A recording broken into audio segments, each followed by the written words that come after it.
I want you to close your eyes and think of the most beautiful scene that you've ever enjoyed. Perhaps it's a sunrise over a snow-capped mountain. Maybe it's a wild animal in its natural habitat. Maybe you think back to the moment your child was first born. Whatever it may be, I want you to try remember how it made you feel.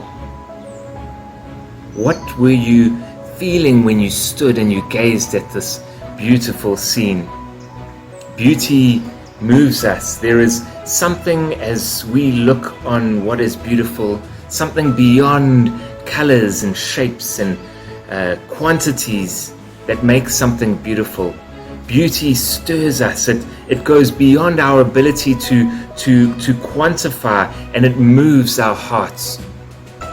As we look ahead towards Easter and we begin preparing our hearts for this glorious day of remembrance, we look back and we remember the most beautiful and wonderful and glorious and yet the most terrible and devastating moment of history. We look back 2,000 years ago at the murder of Jesus and the glory of his resurrection. In that moment, we see the glory of God fully on display. When we look to Jesus, we aren't just looking at another scene, one that we could add to the list of scenes that move us, scenes that are beautiful. We're looking at the source of all that is beautiful and pure and awesome and wonderful and majestic. He is the author and the architect of everything that we consider as good. Every bit of beauty is made with the sole purpose of pointing us towards the glory of God that is revealed in Jesus. He is the one from whom, through whom, and indeed for whom all things have been created. If you imagined that most beautiful scene, you could remember perhaps your child or some kind of landscape, and you tried to paint that, even if you were an excellent painter, you would not be able to capture that moment. Have you ever tried to take a photo of an incredibly beautiful sunrise or sunset? It just doesn't do it justice.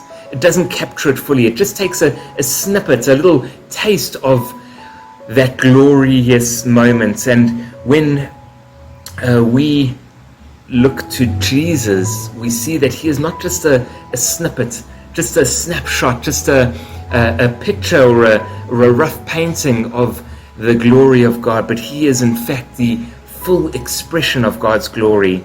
Hebrews 1 tells us that in these last days, God has spoken to us by his Son.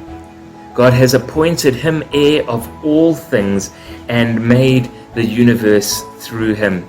The Son, Jesus, is the radiance of God's glory and the exact expression of his nature, sustaining all things by his powerful word.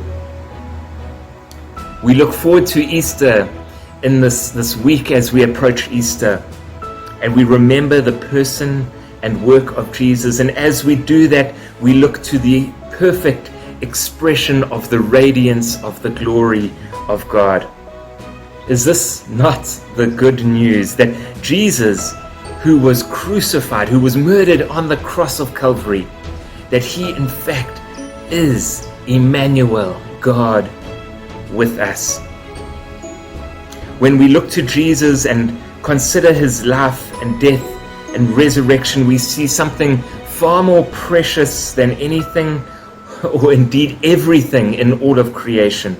We are stirred in the deepest parts of our hearts. We are stirred with a wonder and a joy.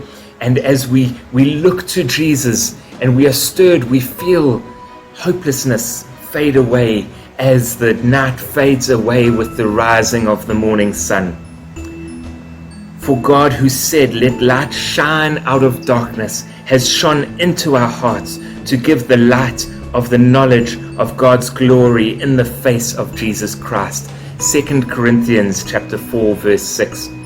So as we look towards Easter this week, we are going to take each day, we are going to be looking at a different facet of the glory of God as revealed in Jesus Christ. And just as you might take a diamond and under the light turn it around and see the different facets as light shines through it and see the beauty of it, we are going to turn around the person and work of Jesus and see the different facets of the glory of God as it's perfectly expressed through him.